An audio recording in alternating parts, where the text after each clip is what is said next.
এই মুহূৰ্তত এটা বিগ ব্ৰেকিং হয়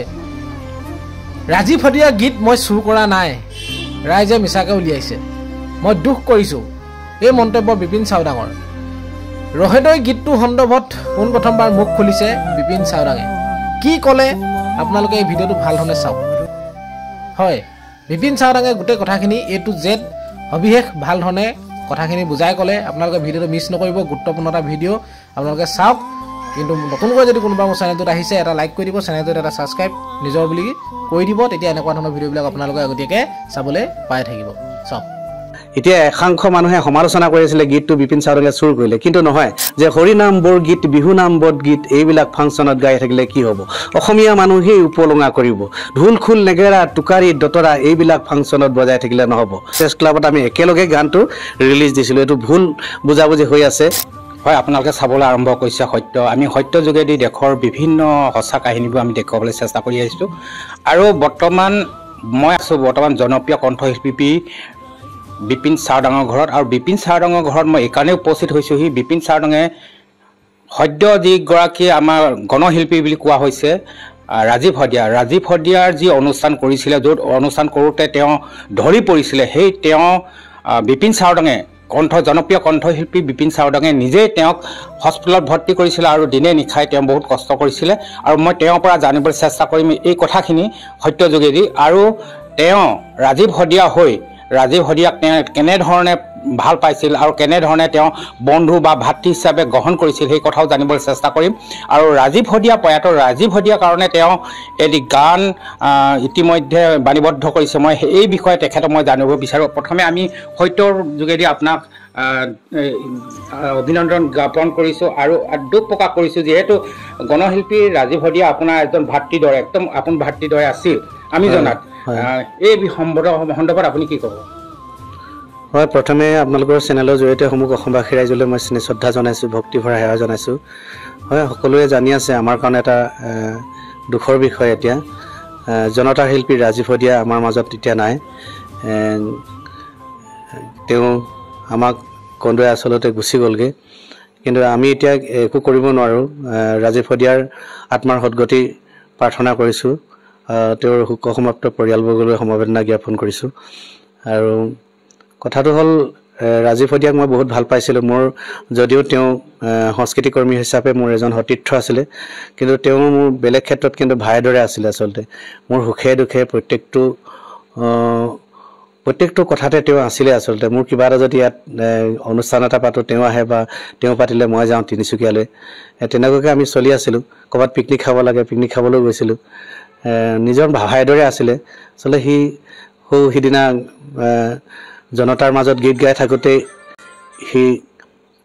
হঠাৎ দুটা গীত গোৱাৰ পিছতে ঢলি পৰিলে আৰু ময়ো ওচৰতে এখন প্ৰগ্ৰেম কৰি আছিলোঁ তিনিচুকীয়া বাৰেখুৰি অঞ্চলত মোৰ প্ৰগ্ৰেম শেষ হোৱাত মই গ'লোঁ হস্পিটেলত ভৰ্তি কৰাইছিলোঁ তিনিচুকীয়াৰ এখন হস্পিটেলত ভৰ্তি কৰাইছিলোঁ তেওঁৰ সতীৰ্থসকল বাদ্যশিল্পীসকল আৰু সেই যোনখন প্ৰগ্ৰেমত গান গাই আছিলে সেই উদযাপন সমিতিৰ মানুহ আছিলে লগতে ময়ো গৈ তেওঁক ধৰাধৰি কৰি আমি তিনিচুকীয়া হস্পিটেলত ভৰ্তি কৰাইছিলোঁ আৰু তিনিচুকীয়া হস্পিটেলত তেওঁক যেতিয়া ক'লে ইয়াত নহ'ব কেছটো ক্ৰিটিকেল আছে আমি তেতিয়া ডিব্ৰুগড় মেডিকেল কলেজলৈ লৈ গৈছিলোঁ তাতো ডক্টৰসকলক আমি বহুত ৰিকুৱেষ্ট কৰি চিকিৎসা কৰাইছিলোঁ কিন্তু ডক্টৰসকলে পাৰে মানে চিকিৎসা কৰিছিলে বহুত চেষ্টা কৰিছিলে তেওঁলোকক ধন্যবাদেই দিব লাগিব এতিয়া ৰাতি উঠি মই ছুপাৰিণ্টেণ্ডেণ্ট সঞ্জীৱ কাকতিদেৱক ফোন কৰিছিলোঁ ৰাতিয়ে কিন্তু তেওঁ উঠি ডক্টৰবিলাক দিছিলে আৰু চিকিৎসা কৰিছিলে কিন্তু ভগৱানে নিদিলে সি আমাৰ মাজৰ পৰা গুচি গ'লগৈ তেখেতক লৈ আপুনি এটি গীত বাণীবদ্ধ কৰিছে সেই গীতটি কেনেধৰণৰ বাণীবদ্ধ কৰিছোঁ এতিয়া কিছুমানে লিখিছে যে বিপিন চাওডাঙে ধন ঘটিবৰ কাৰণে এই কামটো কৰিছে গানটো ৰচিছে মই সমালোচনা নামত কেৱল মানুহে সমালোচনা কৰে আচলতে গঠনমূলক নকৰে এই গীতটি মই লিখা নহয় লিখিছে ডক্টৰ বিনোদ চন্দ্ৰ বৰা তেখেতে লিখিছে আৰু সুৰ কৰিছে ডক্টৰ নিৰুত বৰুৱাদেৱে আৰু মোক গীতটি গাবলৈ তেওঁলোকে অনুৰোধ জনালে ময়ো গাবলৈ চেষ্টা কৰিছিলোঁ এটি গীত তেওঁৰ নামত তেওঁলোকে ক'লে এই গীতটিকে গাব লাগে গতিকে মই এই গীতটিকে এতিয়া বাণীবদ্ধ কৰিছোঁ এতিয়া গীতটি আপুনি গুণগুণাই দিব মাঘৰ বিহুত জনতাৰ শিল্পী ৰাজীৱ হদিয়া গৈছিল জনতাৰ মাজত গীত গাবলৈ পিছে মেজি জুই জ্বলি জ্বলি জ্বলি উঠে চকুবোৰ অঙঠা হৈ আকাশতোৰে শদিয়াৰ আকাশৰ হত ফুলে পাহি চকুলো হৈ হৰে। সঁচাকৈ এক হৃদয় বিদাৰক বুলি ক'ব লাগিব। যিটো গীত লিখিছে আৰু আপুনি কণ্ঠ নিগৰাইছে, সঁচাকৈ এক হৃদয় বিদাৰক হ'ব। আৰু আপোনাক এটা কথাই জানিব বিচাৰোঁ, যিহেতু আপোনালোকে শিল্পী সমাজে ৰাজীৱ শদিয়াক যি আৰ্থিক সাহায্য বিচাৰিছিলে চৰকাৰৰ ফালৰ পৰা, তেওঁলোকে ইতিমধ্যে চৰকাৰ 5 লাখ টকাৰ প্ৰদান কৰিছে আৰু ইতিমধ্যে সেই চেক বিধায়কে তেওঁলোকৰ পৰিয়ালক প্ৰদান কৰিছে। এতিয়া কথাটো হ'ল, আপোনালোকে যে এই পত্নীক, তেওঁ শিক্ষিত পত্নীক যে চাকৰি এটা দিব লাগে, এটা আপোনালোকে আহ্বান জনাইছে, আপুনি কি ক'ব যে তেওঁ কিমান পঢ়া, কি কথা? আচলতে ৰাজীৱ শদিয়াৰ প্ৰয়াত ৰাজীৱ শদিয়াৰ ধৰ্ম পত্নী, আচলতে তেওঁৰ পত্নীগৰাকী আচলতে যথেষ্ট শিক্ষিত ছোৱালী। ITI পাছো কৰি আছে, মেট্ৰিকতো ফাৰ্ষ্ট ডিভিজনতে পাছ কৰিছিলে, লেটাৰলৈ পাছ কৰিছিলে, হাই ছেকেণ্ডেৰীও ভালদৰে পাছ কৰিছে, ডিগ্ৰীও পাছ কৰিছে। গতিকে তাই একচুৱেলি চাকৰি পোৱা যোগ্য হয়। টকা পইচাৰ ক্ষেত্ৰত এতিয়া যথেষ্ট মানুহে আগবঢ়াইছে। আমাৰ শিল্পী সমাজে প্ৰত্যেকজন শিল্পীয়ে পইচা পাতি দি আগবঢ়াইছে। চৰকাৰেও সেইদিনা আমি আচলতে চৰকাৰক CMক আমি আমাৰ শিল্পী সমাজ গৈ পিনি এখন বিয়াত আমি এখন এপ্লিকেশ্যন আগবঢ়াইছিলোঁ তেখেতক, মানুহগৰাকীক উপাসনা বকলিয়ালক চাকৰি দিবৰ কাৰণে, ৰাজীৱ শদিয়াৰ অৰ্ধাংগিনী। তেওঁক চাকৰি দিবৰ কাৰণে আমি এখন এপ্লিকেশ্যন আগবঢ়ালোঁ আৰু CMে কৈছে আমি এখন পলিচি বনাব লাগিব আৰু সেই পলিচিখন চিন্তা কৰি চাওঁ কেনেকৈ বনালে ভাল হয় আৰু ৰাজীৱ শদিয়া অৰ্ধাংগিনীক পত্নীক আমি চাকৰিটো পিছলৈ হ'লেও দিবলৈ চেষ্টা কৰিম। কিন্তু সদ্যহতে চৰকাৰে 5 লাখ টকা তেওঁলৈ ঘোষণা কৰিলে আৰু চেকত চাইন কৰিলে আৰু বহুতো দল সংগঠনেও পইচা পাতি দিছে। কিন্তু মই ভাবিছোঁ পইচা পাতি দিয়াতকৈ যদি চাকৰিটো কিবাভাৱে হ'ব পাৰে তেতিয়া ভাল হ'ব বুলি আমি উপলব্ধি কৰিছোঁ। আমি সেইকাৰণে লাগি আছোঁ। আপুনি নিশ্চয় সেই ক্ষেত্ৰতে লাগি আছে আৰু বিশেষকৈ আপুনি এটা কথা ক'লে, এই কিছুমান আপুনি গান লিখে আৰু যাতে এই যে বিতৰ্ক কিছুমান কৰে, সমালোচনা কৰে, এইটো যাতে হ'ব নালাগে, আপুনি নিশ্চয় সেইটোকে আহ্বান জনাব। মই এইটো আচলতে ভগৱানৰ পিছত এৰি দিছোঁ। এতিয়া ৰহেদৈ গানটোৰ ওপৰতো বহুতে সমালোচনা কৰি আছে। আচলতে যিটো গীত লোহিত গগৈ ককাইদেৱে লিখিছিলে আৰু ৰাজীৱ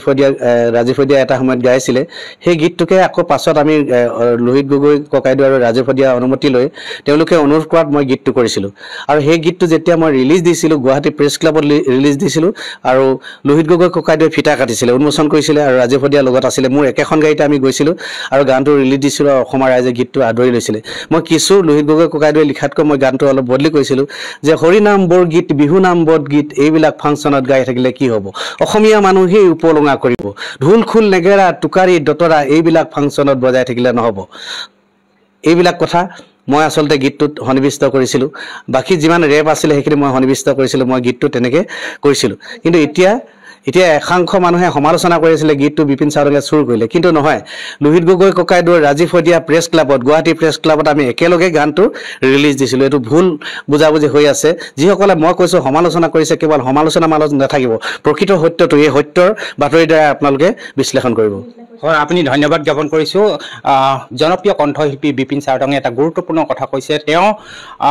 তেওঁ যি কথা ৰহেদৈ গীতটো কথাও ক'লে আৰু ৰাজীৱ শদিয়া যি তেওঁ নিজৰ ভাতৃদৰে, লগৰ বন্ধু ভাতৃ, আটাইতকৈ মৰমৰ ভাতৃ হিচাপে গণশিল্পী ৰাজীৱ শদিয়াক তেওঁ বিভিন্ন সময়ত তেওঁক লগ দিছে, সংগ দিছে। গতিকে এই যিকোনো ক্ষেত্ৰত শিল্পীসকলক